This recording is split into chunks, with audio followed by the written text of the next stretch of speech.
nakikita natin na Aura PH is one of those teams na talaga nag-utilize ng Digi at mataas yung win rate nila doon. Yeah.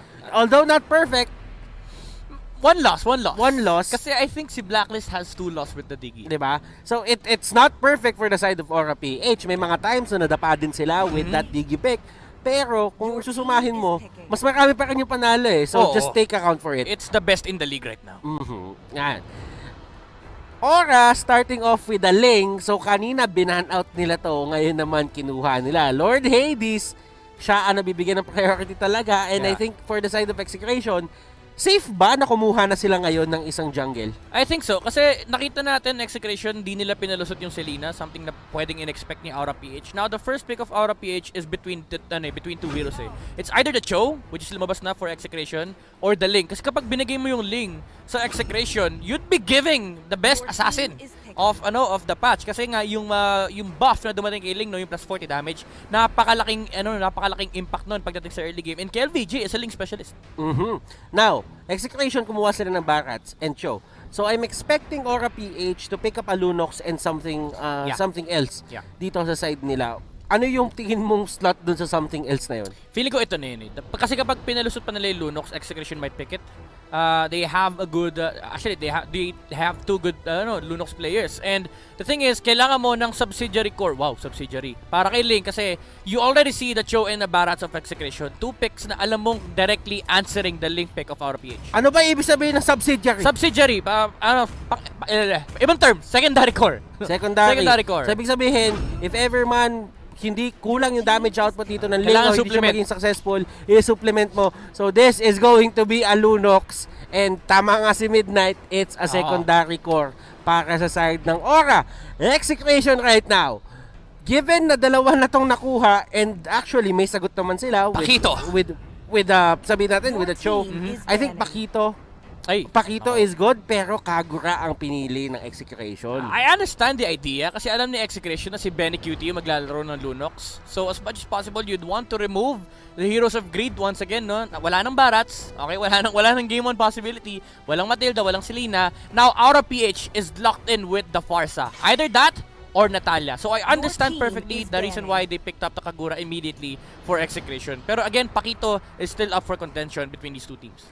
Alam mo, ngayon tinitignan kong pabalik yung ginawa dito ng Aura PH.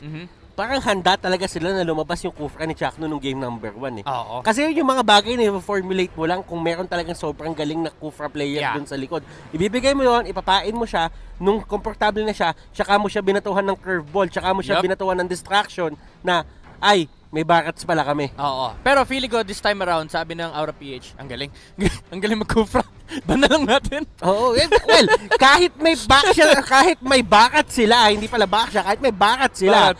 Natalunan ang dapat matalunan eh. Sabi ng Aura talaga yun, huwag natin bigay. Imagine mo, second ban. Saka nakakita ng team na nagsa-second ban ng Kufra. Well, actually nga, nawala na nga yan sa kadar eh. Pero, hindi na nga pinipik eh. Hindi na nga pinipik ng kakamihan, nalos, pero dahil lang sa isang Chakno, nakikita mo na sa second spot ng first phase banning for the side of Aura PH. Execration on the other hand, Angela naman ang tinanggal nila. Tapos si Aura, Lance ang ayaw nila ibigay kay Kiel. So pinipilit nila si Kiel na pumili ng ibang hero dito. Yep, they want to force Execration to play a marksman. Pero if they want to do that, they should ban out the Hayabusa. And ang ganda nung Natalia ban na. They're really forcing Greed to play the Farsa. Something na mas pabor sa kanila kasi meron silang panghuli and at the same time meron namang sustain with the Barats. And ang kailangan sila nang gawin dito is overwhelm Aura PH pagdating sa mid-game engagement. So they really need to force out Aura PH to pick the Farsa for Greed. Mas gusto nila yung Hayabusa. Oo. Kasi tinanggal nila yung Granger eh. And to be honest, Midnight, ngayon ko lang to nakita. Granger, hindi siya napili sa first phase at naban siya sa pinaka-5th slot ng banning. Grabe, grabe yung flex ng dalawang team natin. Pero I get it na mahirap din kasi laruin yung Granger against, mahirap laruin yung laro ng Aura PH against a Granger even though you have a Ling. Number 1 ang kayang gawin ng Granger is burst down Benedetta and Lunox before they push objectives here for the enemy side. And mas maganda na maglaro ka ng Lunox against Hayabusa kasi kapag nag-shadow kill yan, what you can do is Order of Brilliance. Nostrang Nostra, ladies and gentlemen, Hayabusa nga ang pinili ng Execration. Mathematics. And it's not because nakita din talaga natin tong mangyayari. Oo. It's because pinilit or pinersa ng Aura Yan. PH na gamitin talaga to ng Execration. Oo. Kasi alam nila na hindi rin magiging maganda kung ipipilit nila yung Claude. Yep. And isa lang naman to sa mga possible piliin nila. And talagang nadikdik dito yung jungle ng Execration. Pero Aura PH, Curveball na naman. curveball na naman.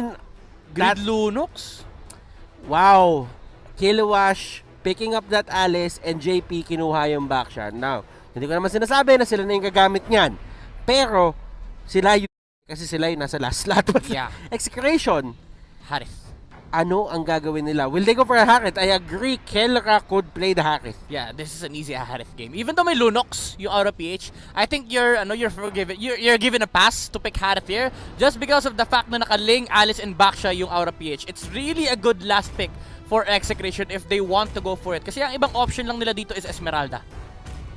Esmeralda or Harith. And they will go for a Harith. Ladies and gentlemen, antindi.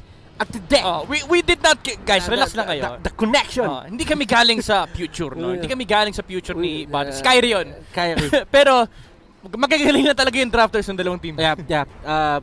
Given the idea na itong dalawang to nagtagisan ng talino and pinili naman nila yung mga heroes talaga na magiging beneficial para sa kanilang dalawa. Yeah. Ngayon, may mga sagot yung Aura, may mga sagot yung Execration. Now, Midnight, if I'm going to ask you, since you are the analyst, sino ang nakalamang sa draft? Execration, hands down.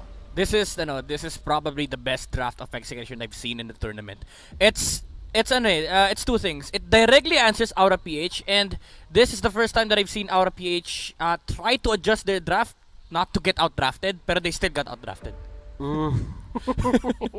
Kasi kinerveball yung Lunox eh. Pero na-outdraft pa rin sila nung Harith last pick. So, both teams, may mga sagot-sagot sila dito, but remember, 50% of the battle is the draft, and the other 50% nandoon sa Celestial Palace. This is game number 2, Aura PH versus Execration. If gusto tayong dali na Execration ng game number 3, kailangan nila manalo dito. Yep, they have the best chance this time around. The Hayabusa can easily snowball on the early game. Kasi pag tinignan natin yung heroes ng Aura PH early game, they have no early game movements aside from Kilowash trying to make rotations on the Benedetta. But again, looking at the side of Execration, they have the Barats and they have the Kagura. Tapos meron pa silang Cho na kayang tumulong din pagdating sa pickoffs. Eh si Chakno nandito na rin at pinipilit niya talagang kulitin unti-unti. And yung pagiging involved niya na ganyan, hindi naman niya talaga focus na nakawin yung purple. Yeah. Ang gusto niya gawin doon is, yes, siguro manakaw yung purple, pero the main objective ng pagpunta niya doon is to force Lord Hades na gumamit ng retry. Yep, parang yung ginawa din ng Aura sa kanila nung game number... actually, Execration din pala gumawa nun nung game number 1. And the thing about this rotation from Chakno is it makes it sure na Aura PH ililish nila si Lord Hades. Kasi kung hindi nilish ni JP yung link kanina, ilang sipa yung aabutin ng link bago niya makuha yung purple buff. A lot of thought process na nabato doon sa maliit na segment ng laro, pero still it makes all the difference in the world para dito sa dalawang teams na to. Execration on the other hand, Kelra level 3, parehas na ni Benny Cutie. And looking at the late game potential netong dalawang teams, since may Alice din sa baba, may Harith din sa baba, ano nga ba yung tema or yung timing or yung pulso ng late game dito for these two teams? Honestly, Execration, yung timer sila dito is wait for the late game ni Harith. They don't essentially have to do anything on the early parts of the game kasi si Aura yung pwede mag-dictate nun. But again, nasabi natin kanina na medyo limited yung early game movement sila. That's why they need to force this one out. And I really like the lane choice here of Aura PH. Ang iniipit nila is yung gold lane kasi eto yung primary win condition ng Execration, the Harith. But, Butters, ang side effect nun is you're giving the other opposite side of the map to the Hayabusa. And then again, Midnight, ito lang yung sasabihin natin dyan. If ever dun kayo sa taas pumunta, mapapatay nyo yung Barats, pero madami kayong resource na gagamitin. And that also means na yung objective ay hindi na din mapupunta sa inyo. Yep, that's why you're already seeing the gold going to the side of Execration. Even though 400 or 100 lang yan, the key element here is that Execration sila ang lamang sa late game. Yes, may lunok sila for the side of Aura PH against the Harith. But again, you have 3 heroes on your side na lugi kay Kelra. Ito yung napapansin ko, parang hindi talaga nagbibigay ng kahit anong priority dito yung side ng Aura sa pagdating ng first turtle. And right now, JP, napili siya ni KelVJ. The shurikens will come out, pero hindi enough yung marks para gawin yon. Yeah. And especially pag may forward ka, hoy! Doon sa baba! Solo kill! Nakuha ng kill! Pero sabi ni Lord Hades, sige, susubukan kita ibawi. Chakno nandito sa may area. And Benny Cutie. Wow, nakuhaan siya ni Kelra na isang kill. That was a solo kill, ladies and gentlemen. Even though lugi naman talaga sa matchup, pagdating ng level 4, it actually changes. Kasi si Benny Cutie, ang kailangan niya lang gawin dito is clear the waves. Pero sabi ni Kelra, MVP ka 2 linggo Alam mo, eto na yung pinag-uusapan natin. Meron 2 Azure Blade si Harris. Oo. Bakit nga ba siya meron 2 Azure Blade dito? Kasi nagpo-proc yan, sabay. Kumbaga, ano yan, isipin nyo guys na individual items yan. Na kahit 2 yung bilhin nyo, hindi lang isa yung proc, kundi 2. And those 2 items can be converted into Calamity Reaper and Thunderbelt. Napakaganda nung huli ni KelVJ against Lord Hades. Shadow kill, shuriken, kahit tumalbog pa yun sa iba, doesn't even matter. KelVJ still got the kill. Yep. And alam mo, Butter is going back to sa Thunderbelt idea ni Kelra. It's actually good against Aura PH. Pero ang daming engagement dito, Butters! And wow! Yung plano ng Aura na pinipressure nila yung bottom lane, Execration answers it with their own pressure at mas naging successful sila doon. Yep, alam mo, sabi nila, ito pala primary win condition nyo si Benny Cutie pala. Siya na lang, guguluhin namin kasi yung bar sa may top lane, kahit mamatayan, okay lang, wala silang pakailam. And ang daming nagamit na resources, as you can see, nagamit, actually, ilang ultimates yun? Apat na ultimates, just to take down Renjo. Barats yan. Ang ginagawa lang naman ng Barat, stay lane, keep the stacks. Pag nakuha niya yung Guardian's Greaves, yung Guardian's Helmet, join the fights. Join the fight. M2 World Championship. Yup. Dito naman sa may turtle side, KelVJ, he's gonna try to get this turtle. At pinaproc niya yung mga shadows kasi meron din naman kahit paano damage dyan. Min-maxing kung ano mang meron ka doon sa may taas, may push na nagaganap, pantay na sila ng baba, 1-1 sila sa turrets. And looking at this, KelVJ, nakuha pa nila yung orange buff ni Ling. Oo, pero alam mo, efficiency yung ginagawa ni KelVJ. Yung pagkatapos yung turtle, makaka-shadow out siya. Oh, and look at that. Reset yung turret damage.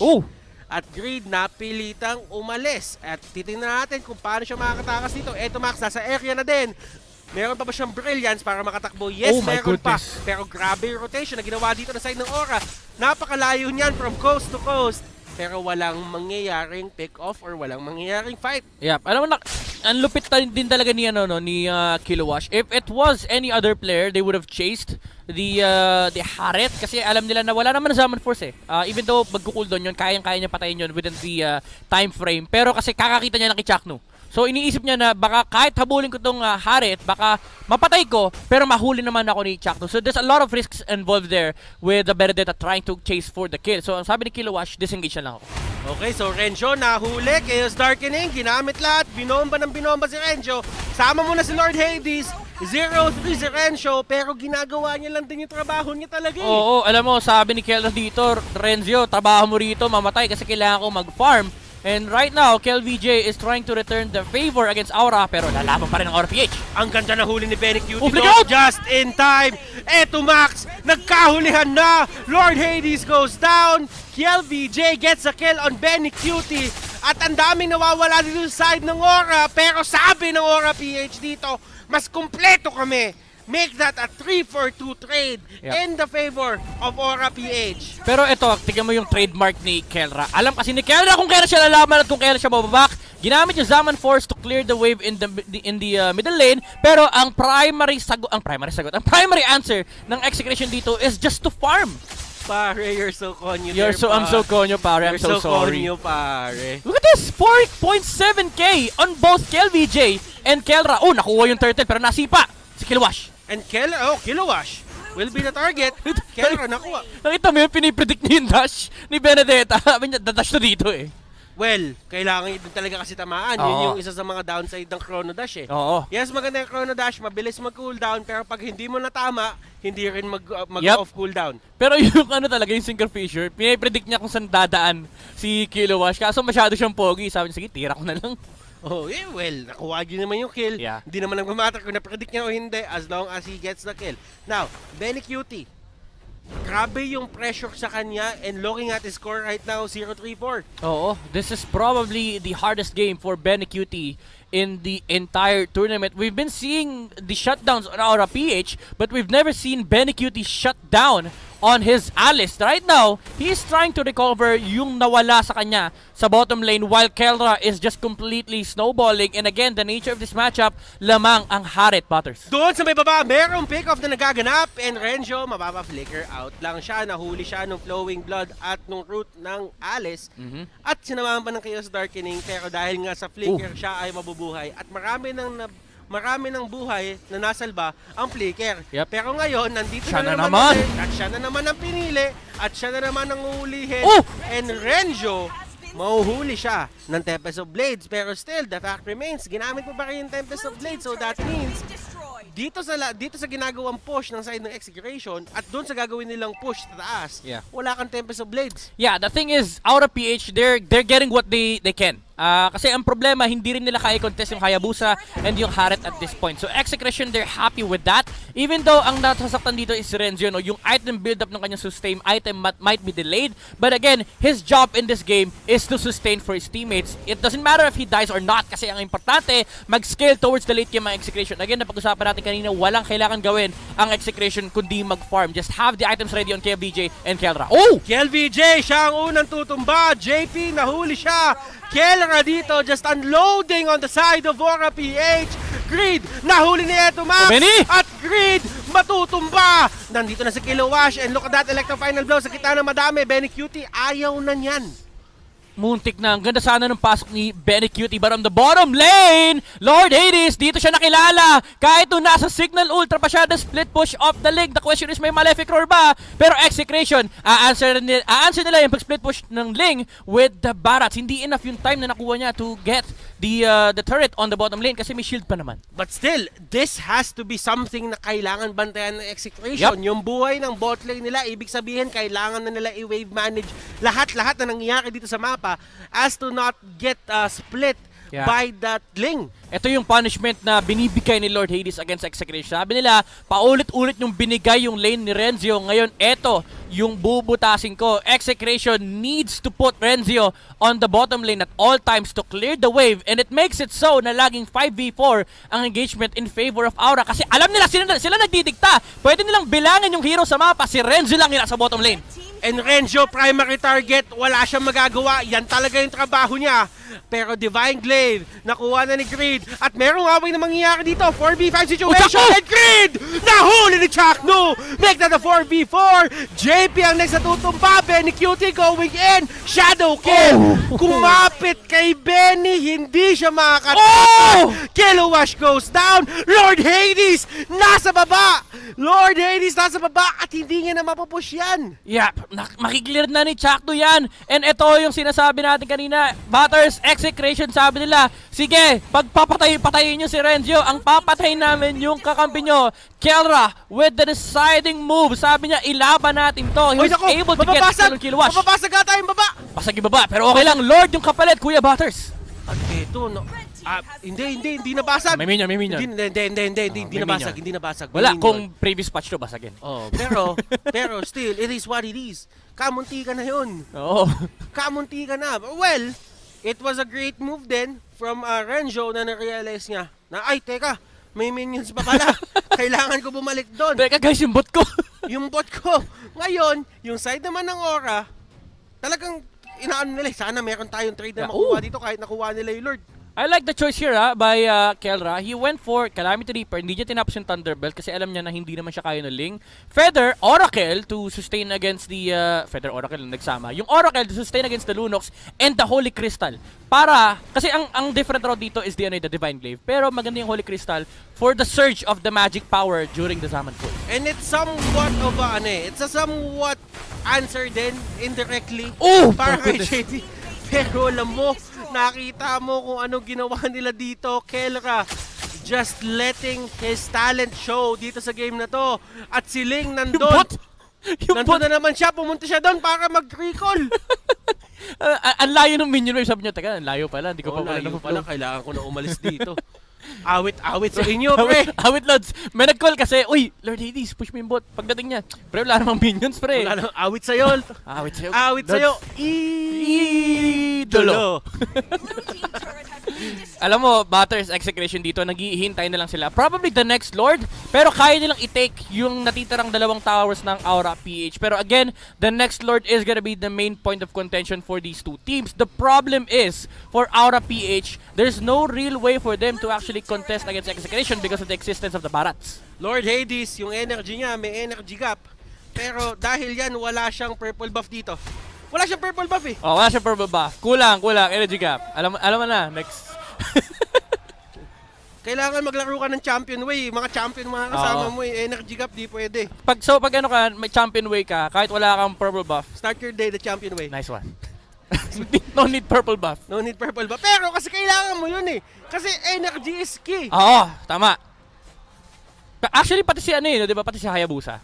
Oh, energy skill. Oo, dapat champion way eh.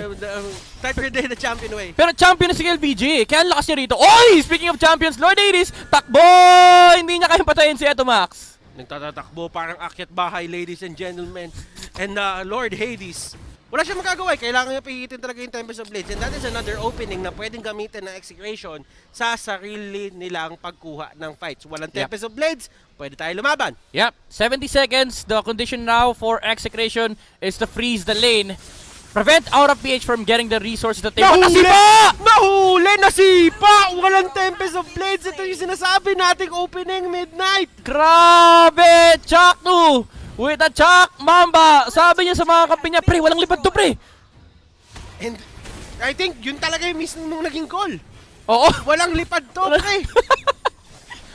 Walang lipad to, pre! Tara, go natin! And this looks like something Execration has dreamt about dito sa game number 2 na to. All turrets, well, not all turrets, but 2 out of 3 turrets are down sa side ng Aura base. And Execration, may freedom sila magpapasok na sa base ng Aura PH if ever they want to. But the fact remains, auto-push na yung mid at yung bot. Yeah. Oy, grabe. Si Kelra, binenta niya isang Nimble Blade, hindi niya tinapos yung Thunderbolt. He went for the Athena. Kasi alam niya na ang papatay sa kanya dito is si Lunox, pati na rin si Alice. Yung Azure Blade. Oh, yung Azure pala. Yung Azure, yung Nimble. Nimble. Yun. Kulay white yun. Yung Azure Blade, yung kulay blue. Oh, yan. Yan na si Lord. Ito na si Lord. Si Lord Hades. Nandito na naman sa baba. Ang daming Lord, no? Uy, alam mo, Uy. ito lang yung tinitignan ko dyan kung paano talagang makakahuli na naman dito si Chucky. Oh! Uy! Grabe naman yung flickering. Oh, pero flicker yun. Na-burn. Flicker ang na-burn. But then again, since mobile naman ang isang JP with the back shot, pwede na lang siya gumulong papasok ng laban. Yeah. Although, wala siyang extra mobility para makatakas doon sa fights. That's gonna be a problem against the Haret, no? Kasi kapag nakulong kayo sa Zaman Force, kahit pa sabihin natin makagulong ka, ang daming ways for Execration para pigilan yung paggulong ni Baksha. Oy! Chuck, no! My goodness, with the flicker! Nahuli si Grid! Chuck, no, what a player! Legit, 100%!